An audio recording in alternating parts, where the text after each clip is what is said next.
There was a woman came to me, and this is what I say. You don't have to have a PhD in biochemistry to understand what some of the things. This woman had no degree whatsoever. She just heard about what we did to these mice, and she did the same thing to her dog. It was a pit bull, and at age 7 years old, it had a big mast cell tumor on its lip. So she listened to my YouTube video over and over. She said to me, I just kept listening. She says, I got some raw chicken. She says, wolves evolved to eat chickens. So she got some chicken, chopped up the chicken. She cut the calories she found some dog food calculator to how much calories the dog was getting. She cut the calories. The dog lost only 5% of its body weight.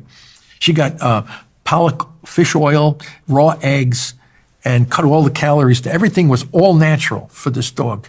And all of a sudden, we have the pictures. If you saw the picture, big tumor on its lip. The veterinarian said this dog is going to survive. You have to give him chemo and radiation and surgery and all this kind of stuff.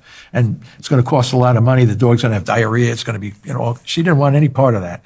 So she said, well, let's just try this metabolic thing. And she kept all the records and the pictures and what she did and how much she gave the dog and all this. So I was able to get all that information from her, put my friend Lauren Nations, who is a veterinarian, on the paper, because I said, what biology guy at Boston College is telling you how to manage cancer in a dog? We got to have some veterinarian on here to validate, to make sure he's there.